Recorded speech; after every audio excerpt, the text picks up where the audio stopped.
TMNT! Hello, you lovelies! It is August 2024, and there is so much coming out in the worlds of TV and film, whether it's streaming, in theaters, on TV. There is a gamut of stuff, and a lot of people get overwhelmed. There's a lot to keep up with, so I want to bring you a calendar breaking it all down day by day, little snippets of what I'm excited for, and I've been doing this a few months, and people seem to like it. So this is going to be the August video. If you're new to this page, I cover comic book news and reviews, as well as movie news and reviews, and I break down all the things that I've been enjoying in the world of pop culture. So please subscribe. We cleared about 4 or 5K with Deadpool and Wolverine and all the stuff coming out of San Diego Comic-Con. I want to keep it growing. Without further ado, I don't like long intros. Let's talk about August 2024 and what we're getting. First up, my most anticipated of the month is on the first, right out of the gate. We get Batman the Caped Crusader. Now, this is on Amazon, and it is from the team, a lot of the team, that made my favorite animated show of all time, Batman the Animated Series. That team coming back, remixing some myths, some lore, making a true noir Batman, and executive producers J.J. Abrams and Matt Reeves of the Batman fame. This team is incredible. I love the voice cast. I love the look. I love everything about this. It actually was supposed to be on HBO Max. It got sold off to make a little bit of money while HBO Max / Warner Brothers was struggling, so that's why it's on Amazon. You can check it out right now. I'm so excited to. The next day, on August 2nd, we get 2 giant releases in theaters that I'm very excited about. The first is Trap. This is the newest from M. Night Shyamalan, and it has a twist in the trailer. One of my favorite trailers, one of my favorite moments from CinemaCon is seeing literally a twist in the 2.5 minutes, which means there's so many more twists to come. Very excited to see Josh Hartnett in this role. Very excited to see where the movie unravels. The idea of a Taylor Swift concert and a serial killer in it, that whole concept is my jam. Cannot wait for this one.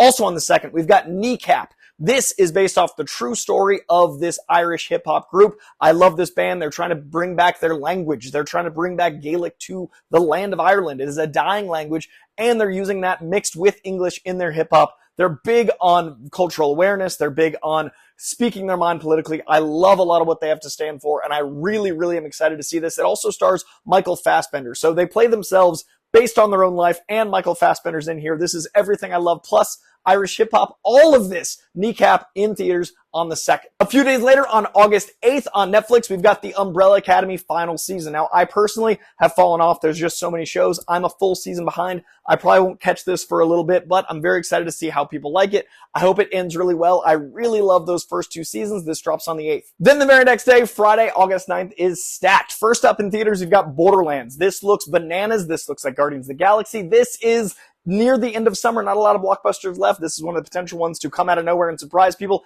It's got a stacked cast. Jamie Lee Curtis, Cate Blanchette, Kevin Hart, and it's directed by Eli Roth. And again, it looks very fun, big, bombastic, Guardians of the Galaxy. I'm very hopeful it's one of those surprise end of summer movies. Also on the 9th, we've got a brand new Teenage Mutant Ninja Turtles show. That world just keeps expanding. This one looks like a lot of fun. We've also got The Instigators. This personally is one that I'm hugely excited for. For a long time, I thought this was a show. Turns out it's a movie on Apple TV+.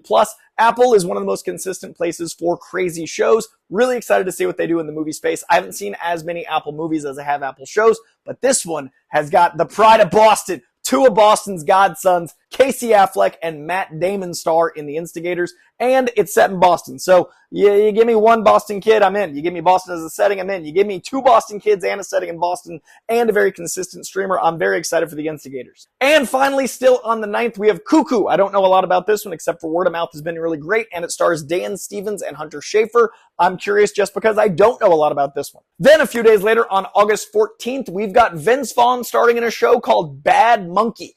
This looks like a fake Vought show, and that's enough for me to be curious about it. And it's got a monkey. I love monkeys.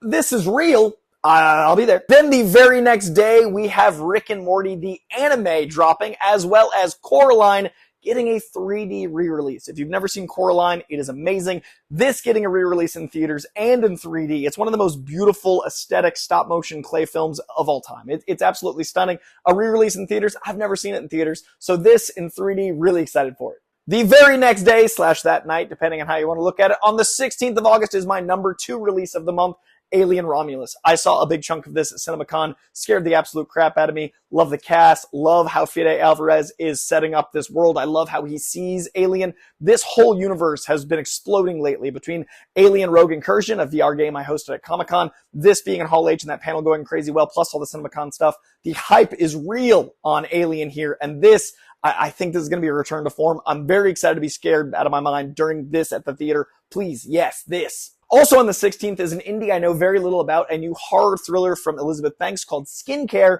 This poster gives me 80s vibes. I really enjoyed Cocaine Bear. Curious about this one. The following week in theaters, we get a few medium-sized releases, including The Crow. I love the first Crow. I've never seen a Crow sequel. Something about that trailer, I know a lot of people weren't excited. Something about it spoke to me. I'm curious to see what Skarsgård does. I'm going to be checking this one out. And again, I love the first one. It's one of my favorite of that genre of comics. It's one of my favorite in the comic book movie pantheon. I've never given a sequel a chance. I'm going to give this one a chance. It might hurt me, but I'm going to try. I'm hoping for this one.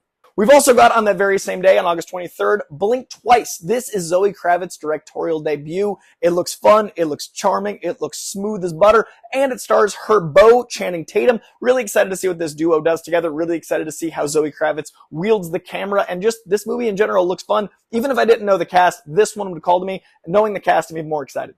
Also on the 23rd, we have Incoming. I know very little about this one, except for that it's a raunchy coming-of-age comedy, a genre I really enjoy. It's got the kid from The Black Phone in it. It's got a lot of pieces of a puzzle that intrigue me, so I'm going to be checking this one out. And then lastly, for the 23rd, a very interesting one, we have The Killer. This is a remake of John Woo's The Killer, but it's being remade by John Woo. John Woo remaking John Woo has me intrigued. So The Killer, a remake by, from, and for John Woo. I'm curious. A few days later, we have two giant shows coming out. First of all, on Amazon, we have Lord of the Rings, The Rings of Power, Season 2. This first season, I know a lot of people didn't love, but it found its audience as time went on. I think the second season might be bigger and better and more beloved now that we've built out that world a little bit. Very curious about it. And also, Terminator Zero, a new Netflix anime with Terminator. I'm very excited about it. Oliphant is Terminator. There's a lot of pieces of the puzzle I'm curious about. And anime Terminator just in general intrigues me. This is on Netflix as well on August 29th. And finally, to close out the month, on August 30th, the Shaun of the Dead 20th anniversary re-release in theaters. I love Shaun of the Dead. I'm a little alarmed that it's been out for 20 years. That feels wrong, but getting a re-release makes me really happy. So this drops on the 30th in theaters. So there's a lot of stuff coming out in August, whether it's on the small screen or the big screen. What are you most excited for out of that list? Personally, I cannot wait to check out Batman the Caped Crusader, and I cannot wait to check out Alien Romulus. Those are my big two. Let me know in the comments below which ones you're looking forward to. Let me know in general what you've been enjoying. Let's have a conversation about art in the comments below, and I will see you this week for a lot more Deadpool coverage. It has been a week, so I'm going to be getting into full spoiler stuff. Expect Cassandra Nova video and probably an Easter egg video. Expect a little bit more out of San Diego Comic-Con, and you can expect very soon a This Week in Comics. I'm almost caught up on reading all the comics I missed while I was out of town. Either way, hit that subscription bell if you like stuff like this, and let me know in the comments below what you're excited for in August and what you've been enjoying. I'll see you guys soon.